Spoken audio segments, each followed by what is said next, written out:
Violenza sessuale, orrore a Capo d'Orlando, 46enne arrestata per aver abusato del figlio disabile di 7 anni. A Messina donna segregata in casa, chiusa a chiave e picchiata, arrestato 32enne. Contagi in diminuzione, quarte dosi sempre più diffuse tra i fragili. I mesi di agosto e settembre dovrebbero procedere con tranquillità. A fronte delle dimissioni del presidente della regione Nello Musumeci e dell'accorpamento delle elezioni nazionali e regionali il 25 settembre, procede a ritmo più spedito la corsa del centro-sinistra verso la conquista di Palazzo d'Orleans.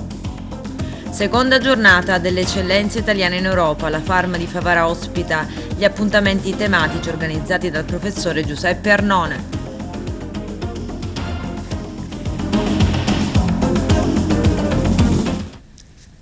Bentrovati gentili telespettatori al nostro appuntamento con l'informazione. Una donna di 46 anni, mamma di un bambino di 7 affetto da disabilità psicomotori, è stata arrestata nel Messinese a Capo d'Orlando dopo che il padre del piccolo l'ha denunciata per abusi sessuali nei confronti del figlio. L'uomo ha trovato una registrazione audio sul telefonino della figlia, anche lei minorenne, dalla quale si comprendeva che la donna compiva atti sessuali con il figlio minore. Le indagini svolte dagli agenti del commissariato di Capo d'Orlando hanno portato all'arresto della donna, che è stata posta ai domiciliari. I figli sono stati affidati al padre.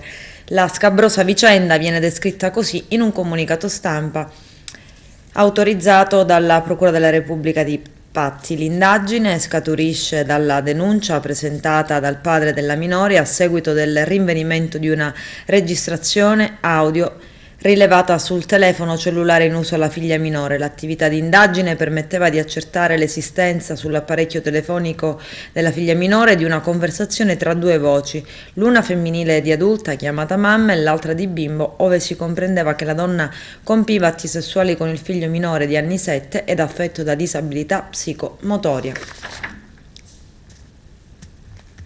Malmenata e segregata a casa, arrestato 32enne messinese pluripregiudicato. La fine di un incubo. La donna era all'interno di una stanza chiusa a chiave dall'esterno con evidenti segni di violenza. C'è il servizio. Un 32enne messinese è stato arrestato in flagranza dai poliziotti delle Volanti di Messina. L'uomo è accusato dei reati di maltrattamento, lesioni personali aggravate, sequestro di persona, riduzione in schiavitù. Vittima una donna, conosciuta giorni prima, con la quale il reo avrebbe avuto una relazione consensuale, poi degenerata e trasformatasi in un incubo. Allertati da una segnalazione della stessa madre dell'autore, i poliziotti delle Volanti hanno sottoposto a controllo l'abitazione del messinese e individuato la vittima all'interno di una stanza chiusa a chiave dall'esterno. Evidenti segni di violenza sulla donna, che presentava diversi ematomi ed ecchimosi. La ricostruzione dei fatti effettuata consentiva di evidenziare ripetute violenze fisiche e psicologiche, a cui il 32enne, pluripregiudicato per reati contro la persona e il patrimonio, l'avrebbe sottoposta privandola della libertà personale. Documenti, carte di credito e telefono le sarebbero stati sottratti, impedendole di allontanarsi o chiedere aiuto. L'uomo è stato arrestato e su disposizione dell'autorità giudiziaria trasferito presso la locale casa circondariale in attesa di convalida dell'arresto da parte del GIP. Lo stesso è stato altresì denunciato per i reati di maltrattamenti ed estorsione nei confronti della stessa madre, autrice della segnalazione e vittima a sua volta di ripetute richieste di denaro e di atti di violenza, se i soldi non venivano corrisposti. Gli effetti personali di cui la vittima sarebbe stata privata sono stati rinvenuti nella parte superiore di un armadio e riconsegnati alla legittima proprietaria. Rinvenuta e sequestrata altresì una cintura con cui la donna sarebbe stata colpita più volte. Resta fermo che, essendo il procedimento ancora nella fase delle indagini preliminari, in ossequio al principio di non colpevolezza, sarà svolto ogni ulteriore accertamento ritenuto necessario, anche nell'interesse dell'indagato. Dall'assessorato regionale agli enti locali 9,5 milioni di euro per l'ex provincia di Agrigento. Arturo Cantella. 98 milioni e mezzo di euro per l'ex provincia e le città metropolitane siciliane. Il governo Musumeci, con un decreto a firma dell'assessore alle autonomie locali, l'agrigentino Marco Zambuto, Di concerto con quello all'economia Gaetano Ammao hanno ripartito le risorse relative al 2022 destinate a garantire il corretto funzionamento degli enti locali siciliani. Alle 3 città metropolitane vanno 52,4 milioni di euro, ai 6 liberi consorzi comunali poco più di 46 milioni di euro. Per l'assegnazione proporzionale dei contributi regionali sono stati confermati anche per il 2022 i 4 criteri seguiti negli scorsi anni, cioè il numero della popolazione, la superficie del territorio, la lunghezza delle strade provinciali e il numero delle classi scolastiche nelle medie secondarie. Questo è il dettaglio della suddivisione della dotazione finanziaria tra i vari enti locali e tra le città metropolitane. Quella di Palermo ottiene ben 20,7 milioni di euro, Catania 18, Messina 13,7 milioni. Per i liberi consorzi comunali, invece, a quello di Agrigento vanno 9 milioni e mezzo e si vede assegnato il contributo più consistente, seguito quello dalla provincia di Siracusa e Trapani con 8,8 milioni, Caltanissetta con 6,8 e Enna e Ragusa con 5,9 milioni a testa. Covid, report settimanale del commissario Mario Zappia dell'ASP di Agrigento, contagi in diminuzione e quarte dosi di vaccino sempre più diffuse tra i fragili. I mesi di agosto e settembre dovrebbero procedere con tranquillità, favoriti dalla permanenza delle persone in luoghi aperti e quindi poco adatti alla diffusione del virus. Vediamo. 5 agosto, venerdì. Aggiornamento sulla nostra situazione pandemica, saremo velocissimi perché per fortuna i casi sono in decremento, come vi dicevo settimana scorsa, così come sono in decremento anche l'occupazione posti letto in medicina all'ospedale Ribera, mentre invece continua a mantenersi stabili. Eravamo a 8, poi siamo scesi a 6, poi siamo scesi a 5, adesso siamo di nuovo rispetto alla settimana scorsa che eravamo a 5, 6 posti letto in terapia intensiva. Evidentemente il mese di agosto non ci aiuta a vaccinare, a pensare di vaccinarci, perché siamo tornati di nuovo con le somministrazioni a 900 somministrazioni settimanali, di cui 720 però sono quarte dosi. Quindi è importante, prendiamo il dato positivo, che le persone fragili, quelli che hanno tante patologie, hanno molto rischio per quanto riguarda l'eventuale infezione, si stanno vaccinando con la quarta dose. A cosa serve la quarta dose? Lo diciamo perché nelle persone anziane la reazione immunitaria ovviamente è rallentata come tutto il resto della nostra vita quando raggiungiamo quell'età, e allora la reazione immunitaria è più bassa. La quarta dose in una persona over 60 o con tante patologie serve a permettere al nostro organismo di rispondere con un nuovo rinforzo alla sollecitazione degli antigeni per produrre anticorpi contro il virus. Questo è il motivo per cui accogliamo positivamente che su 920 720 sono quarte dosi. Per quanto riguarda la contagiosità sembra in discesa, anche perché noi ci siamo finalmente messi un po', abbiamo recepito quelle che sono le misure di contenimento e stiamo un po' più all'aria libera. Volevo concludere così, quindi abbiamo una situazione in cui pian piano sta scendendo la nostra pressione sugli ospedali, e quindi vorremmo che con questo spirito si potesse proseguire anche durante il mese di agosto, per almeno vivere il mese di agosto e il mese di settembre in maniera più serena. Vorrei anche dirvi qualcosa sulle cose che sono state fatte, perché ovviamente il nostro lavoro è quotidiano.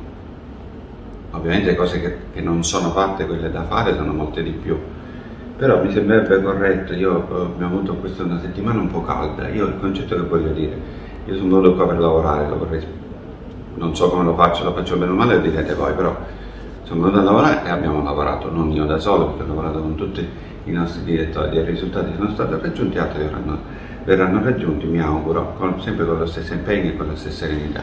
Sto vedendo, adesso abbiamo le elezioni, che tutti si sono agitati e tutti che devono dimostrare che loro sono stati bravi per le cose che stanno facendo. Allora, Io capisco tutto, però l'importante è che non si attacchino personalmente, né la direzione strategica, che personalmente significa con cose non vere o cose offensive. Per fortuna offensive non ce ne sono state. Noi questo non glielo consentiremo con tutti i mezzi, dicendo le cose non vere verranno querelati per diffamazione, per procura d'allarme. Questo lo faremo perché sennò questa cosa non si chiude. Se qualcuno ha la possibilità di farsi la campagna elettorale, se la faccia, non utilizzi la sanità per farsi la campagna elettorale, perché non glielo consentiremo, perché io sono stato cercato e ho avuto un ottimo rapporto con tutti, anche con i comitati, con le persone, che rispetto tuttora. Capisco bene che in campagna elettorale andiamo tutti in escandescenze, siamo tutti agitati, però ci pregherei tutti noi, con me per primo, a cercare di mantenere la giusta calma e non dire cose che non sono vere. Se poi abbiamo anche la moderazione, l'educazione, l'equilibrio, ben vengano, però almeno le cose non vere non vanno dette, perché sennò ci sarà la denuncia per chi le dice, con querele e con denuncia per tutto quello che sarà fatto. Ovviamente io sono sempre a disposizione per poter, con chi ha voglia di dare dei suggerimenti. Non sarò assolutamente disponibile a chi vuole fare show, promuovere la propria immagine, andare in prima pagina, perché non è questo il mio ruolo. Sono venuto a lavorare, continuo a lavorare per quello che so fare, i giudizi li daremo dopo, non mi devo candidare, quindi non ho un problema di avere risultati politici o appeal nei confronti delle persone. Vi dico solo che questa settimana abbiamo fatto anche la delibera per la prosecuzione dell'utilizzo delle graduatorie per quanto riguarda la pediatria e la chirurgia, a testimonianza che stiamo facendo tutto quello che è possibile per reclutare nuove professionalità all'interno della nostra ASP, della nostra azienda. Tutti sanno, anche per l'addetto al lavoro, che i medici mancano in tutta Italia, nei pronto soccorsi non vengono. Il nostro concorso è andato deserto, abbiamo provato e stiamo provando altre strade che hanno dei tempi, i tempi burocratici ovviamente purtroppo dobbiamo mettere in considerazione, non date la colpa al commissario se con la burocrazia lui cerca di combatterla, però non sempre ci riesce bene, ma i tempi burocratici ritardano 4 giorni, inizio del pronto soccorso a Sciacca invece dell'1 è iniziato il 5, ma se avevano bisogno dell'antimafia e di altre cose ovviamente io non posso farci nulla, se la saranno fatta. Adesso da stamattina hanno ripreso la delibera per il 1° agosto, inizieranno poi a Licati, anche a Canicattì, quindi ce la faremo a fare le cose che vanno fatte senza tutta questa fregola di andare ad attaccare sempre per amore di uscire in prima pagina. Ultima cosa che vi sottolineo e concludo, quello che noi stiamo facendo, integrazione ospedale territorio, per cercare di rinforzare i nostri pronto soccorso o le altre specialità dove possiamo.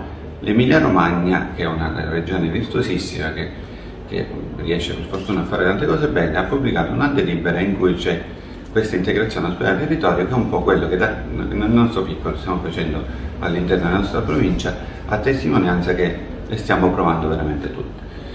Buona settimana di agosto, prima settimana agostana, ci vediamo alla prossima, che è la vigilia di Ferragosto, mi pare che venerdì 12, per poi augurarci buon Ferragosto. Intanto buon fine settimana. Al via con i lavori per la costruzione di una nuova cittadella giudiziaria di Catania e della grande area urbana sul mare aperta alla città. Questa mattina in Viale Africa è stata posta la prima pietra dell'opera, dando avvio ufficialmente al cantiere per la realizzazione di un'ampia piazza e del nuovo edificio che ospiterà gli uffici della giustizia civile e del lavoro. Alla cerimonia hanno partecipato il presidente della regione siciliana Nello Musumeci, l'assessore regionale alle infrastrutture Marco Falcone e il presidente della Corte d'Appello di Catania Filippo Pennisi. Vediamo. Oggi la prima pietra del nuovo Palazzo di Giustizia a Catania, l'edilizia pubblica di cui si arricchisce la nostra isola con un impegno progettuale e finanziario da parte della Regione che spesso si sostituisce allo Stato.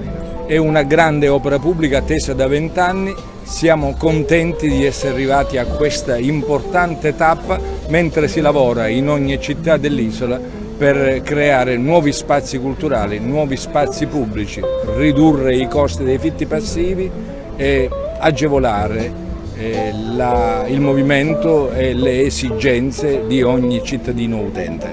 Oggi posiamo la prima pietra della cittadella giudiziaria. Era un'opera lasciata nei cassetti da oltre 20 anni, a cui nessuno più credeva. Oggi il governo Musumeci invece, invertendo la tendenza, realizza una delle più grandi opere degli ultimi 30 anni a Catania, appunto la cittadella giudiziaria. Una straordinaria opera di rigenerazione urbana, una meravigliosa opera che servirà per coniugare le esigenze dell'amministrazione della giustizia con i destinatari della stessa amministrazione. Consegniamo a Catania questa opera che sarà realizzata in 30 mesi a partire da oggi.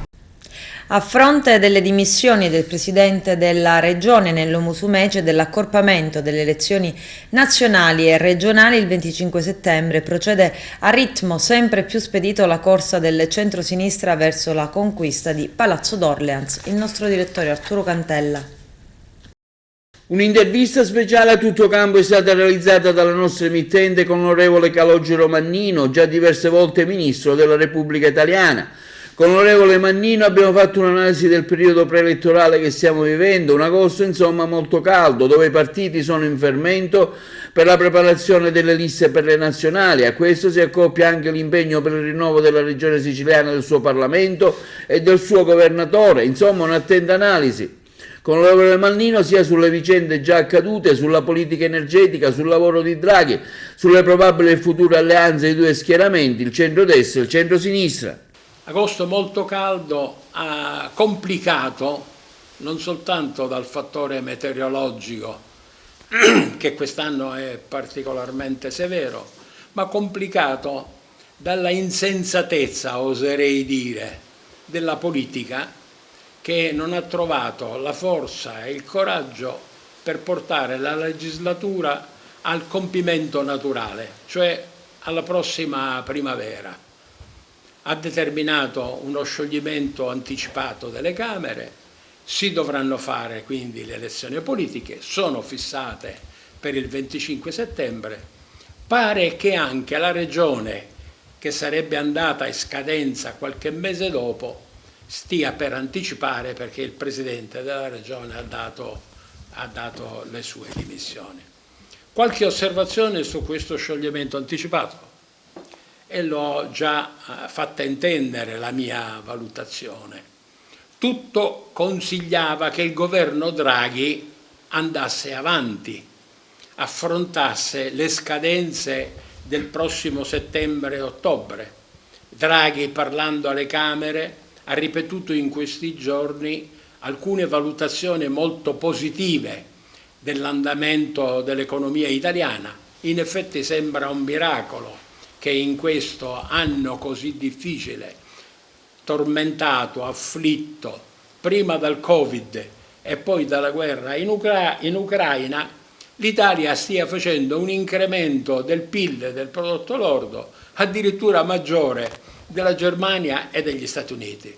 Però è un miracolo che non può durare, perché questo miracolo è dipeso dal fatto che col governo Draghi si è potuto fare ricorso ad un allargamento del cordone della spesa e soprattutto si è potuto fare ricorso all'inizio della utilizzazione dei fondi del PNR. Tutto questo ha messo carburante nel motore e quindi il motore gira. Sono stati fatti dei provvedimenti anche nella direzione sociale, provvedimenti tutti molto saggi, che tendono ad alleggerire il carico fiscale sui lavoratori e sulle imprese, che tendono ad aumentare conseguenzialmente il livello del trattamento economico, salario o stipendio, che tendono soprattutto a realizzare delle forme di intervento sull'aggravio di spesa che la famiglia e l'impresa stanno avendo in ragione del fatto che ci stiamo trovando davanti al grande problema energetico, e cioè aumento del costo del petrolio e soprattutto carenza di gas, perché la Russia non ce lo dà più e per certi versi non dovremmo prendercelo più. Si intrecciano allora in questa situazione problemi della congiuntura, dell'immediato, con problemi che ci portiamo dietro da molti anni. Da molti anni l'Italia non riesce ad avere una politica energetica, vorrei dire, molto ragionata, molto pensata. Sono stati percorsi tratti di strada negli aggiustamenti della politica energetica che sono tutti discontinui e non sufficientemente motivati. Sì, si fa molto uso delle parole belle, energie alternative, ma con molto senso pratico, guardando alle esperienze di altri paesi, dobbiamo constatare che il livello di copertura delle esigenze energetiche che ci può essere dato dalle energie alternative è un livello che si può portare più in alto possibile, ma non copre il fabbisogno nazionale. È morto Riccardo Savona, presidente della Commissione Bilancio all'Assemblea regionale. Lo storico esponente di Forza Italia, 70 anni, è deceduto all'Ismet, dove è stato ricoverato da tempo a causa di una grave malattia. Il gruppo parlamentare di Forza Italia all'Ars ha ricordato così Savona. Oggi la politica siciliana perde uno dei suoi punti di riferimento, un politico infaticabile e sempre disponibile all'ascolto. Proseguono le giornate dedicate alle eccellenze italiane in Europa, secondo appuntamento dedicato al tema Gli emigrati tornano nei luoghi nati, la bellezza dei borghi e le loro potenzialità, presentato anche il libro Italiani del cuore di Giuseppe Arnone. Arturo Cantella. Seconda giornata della festa organizzata e voluta dal professore Giuseppe Arnone a Favara alla Farm Cultural Park e al suo giardino, moderata da Biagio Di Martino, che ha visto la presenza di numerose personalità della nostra cultura, in rappresentanza anche delle eccellenze europee. Il tema proposto dal professore Giuseppe Arnone della Fondazione Italiani in Europa è stato quello del 2023, anno del turismo di ritorno, italiani all'estero, una risorsa. Ieri si è discusso sul tema degli immigrati che ritornano nei luoghi nati, la bellezza dei borghi e le loro potenzialità. Inoltre il professore Giuseppe Arnone ha anche presentato il suo libro dal titolo Gli italiani nel cuore. Nella seconda parte della serata un interessante dibattito si è svolto e si è discusso approfondendo il tema del ruolo della Chiesa nell'integrazione sociale degli italiani all'estero, con rappresentanti qualificati sia della Chiesa evangelica italiana in Nord Europa e quelli della missione cattolica di Amburgo. La serata è stata allietata al termine con uno spettacolo musicale dell'Accademia Palladium di Liaminio. Il tema della festa è l'anno 2023 turismo di ritorno. È stato concepito a livello anche dei fondi del PNRR il progetto del turismo del ritorno, che riguarda l'opportunità di fare tornare i circa 80 milioni di italiani, figli, nipoti, parenti, padri che abitano all'estero. Immaginiamo di farli tornare nei luoghi natii con un turismo di ritorno che privilegi un abbattimento fiscale per le seconde case, che privilegi il progetto delle case a €1 di cui abbiamo parlato ieri sera, che privilegi il territorio con i prodotti. Immaginiamo che questo possa sviluppare un training di PIL eccellente che possa cambiare le cose della nostra isola, dove il turismo c'è, ma certamente gli italiani sono il riferimento, perché essi stessi sono i portatori del cosiddetto know-how, del Made in Italy. Noi siamo portatori del Made in Italy. Questo è il panel di stasera, ne parleremo con illustri ospiti, con qualche sindaco, e dentro questo convegno parleremo anche del mio libro Italiani del cuore, che ripercorre le tappe di quello che è stato e di quello che è il nostro impegno in Europa contro la fuga dei cervelli, le politiche da mettere in atto.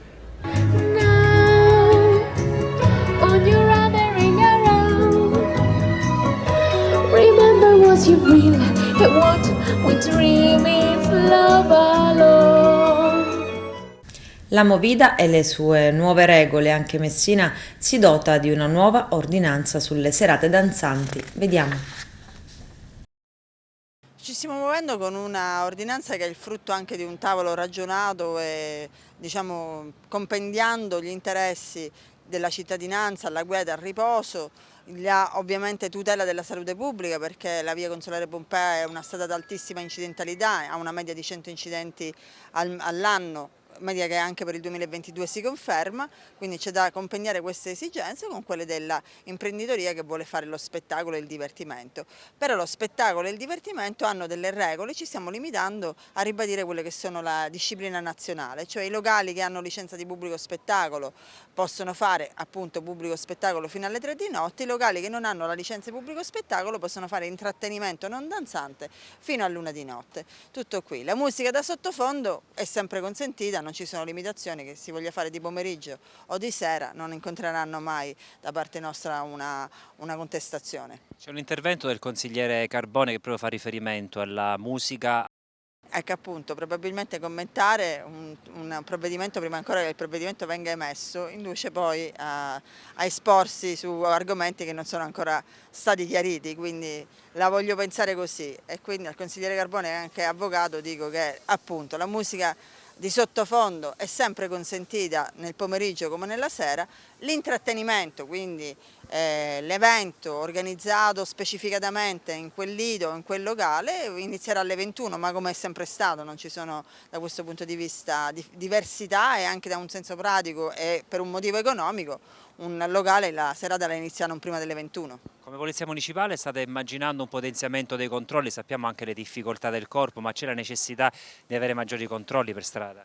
Sì, stiamo immaginando un potenziamento del controllo e proprio per questo stiamo attuando una serie di misure per incentivare il trasporto pubblico locale, perché altrimenti quando la strada è tutta congestionata in quel modo neanche il controllo è possibile, perché neanche le pattuglie riescono a intervenire. Quindi è un insieme di misure volte a disincentivare l'utilizzo del mezzo privato, incentivare l'utilizzo del TPL favorendolo anche dal punto di vista della bigliettazione, e poi una strategia coordinata con le associazioni di categoria che erano presenti al tavolo e con la FIBA per elevare anche il livello dell'offerta e soprattutto garantire a tutti i cittadini la piena vivibilità della Riviera.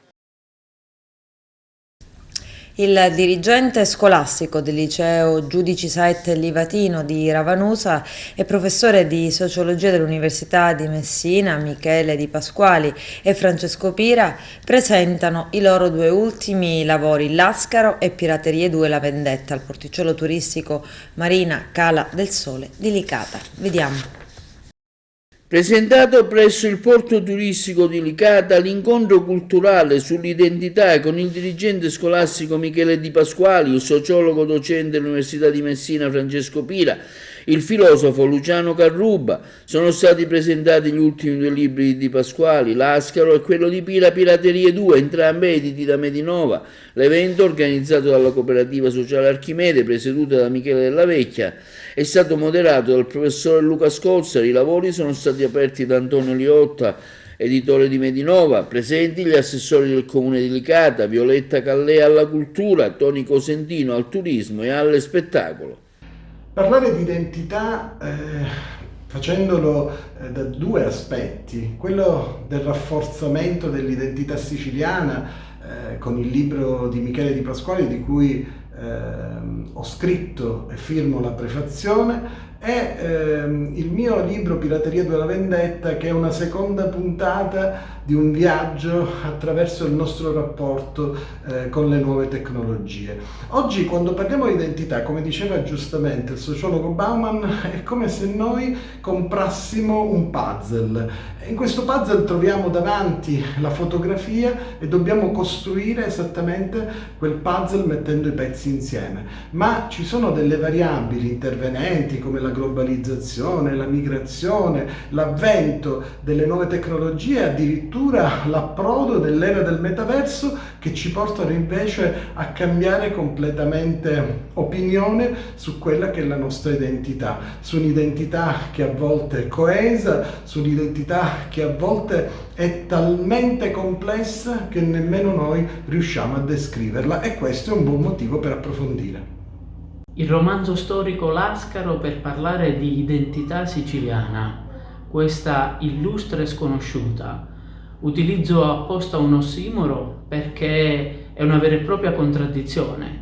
Dovrebbe essere illustre, conosciuta da tutti, perché è legge costituzionale e quindi legge di uno Stato che scende a patti e che accetta di avere uno Stato nello Stato, ma sconosciuta perché i siciliani non sconoscono lo Statuto dell'autonomia e perché comunque lo Statuto dell'autonomia, che qualifica la nostra identità come nazione siciliana, è rimasto uno strumento cartaceo. Non è mai stato applicato, non sono mai stati pubblicati i regolamenti attuativi e a colpi di sentenze anche da parte della Corte Costituzionale è degradato a mero strumento cartaceo. Adesso c'è la pubblicità, a tra poco vi aspetto. Anche Realmonte rende omaggio ad uno dei santi più amati dalla provincia di Agrigento, San Calogero. Vediamo.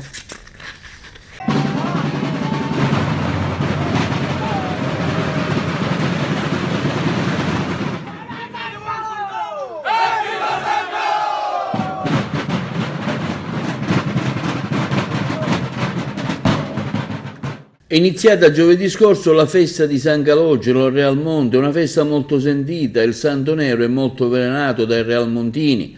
La festa ha inizio con i tipici tamburi che girano per il paese. Nel corso dei festeggiamenti si svolge il tradizionale gioco delle pignate, dove un uomo bendato portato sulle spalle da un altro con un bastone deve rompere delle pentole di terracotta tenute sospese da dei tiranti legati a balconi dell'abitazione. Il gioco si svolge nella via Grande, dove vengono poste una decina di pentole dentro quali ci trova tutto. A seguire si svolge il gioco dell'albero della cuccagna, nella quale nell'estremità superiore vengono appesi carne, sigarette e bottiglie di liquore.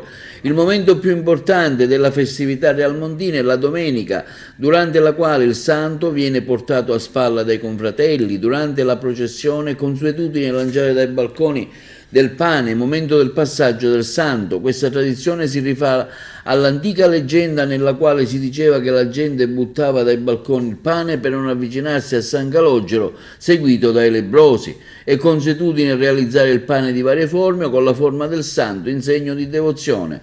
L'amministrazione comunale di Realmonte, guidata da Sabrina Lattuca, ha organizzato diversi eventi per tale occasione. Questa sera l'esibizione di Carlo Canebba in piazza Umberto I, domani un altro concerto con feste, allegrie e tradizioni siciliane in piazza Umberto I a cura dell'associazione Diapason di Realmonte.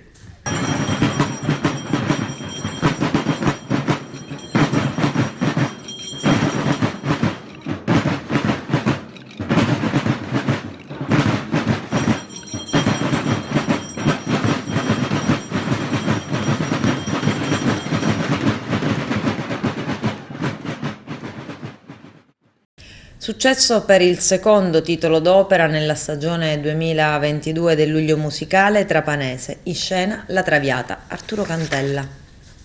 Massiccia affluenza e calorosa accoglienza per la Traviata del Luglio Musicale Trapanese al Teatro Open Air Giuseppe Di Stefano, tornato in piena capienza, un risultato che ha confermato l'affetto e l'attenzione del pubblico che quest'anno è ritornato a frequentare le proposte del cartellone, un gradimento dimostrato dagli spettatori con lunghi applausi a scena aperta a conclusione della stessa rappresentazione. Una Traviata che ha unito natura e uomini e donne del nostro tempo su una scena di asciutta raffinatezza. Per la prima volta gli alberi della Villa Margherita sono diventati parte integrante della scena in un gioco di chiaroscuro che lasciava scorgere anche la presenza di una Violetta bambina. Un progetto cooperativo e impegnativo cui hanno preso parte in modo simbiotico i solisti, il coro, il direttore, il regista, lo scenografo, maestro del coro, i tecnici e le maestranze. La replica della Traviata andrà oggi, sabato 6 agosto, alle ore 21 al Teatro Open Air Giuseppe Di Stefano, sempre a Trapani.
La voce e la banda è il tema del 16° raduno bandistico Città di Milena in programma oggi 6 agosto. Inizio della manifestazione alle 18:30 con la sfilata delle bande a partire da Piazza Europa, poi concertone con la partecipazione straordinaria della cantante Rita Botto.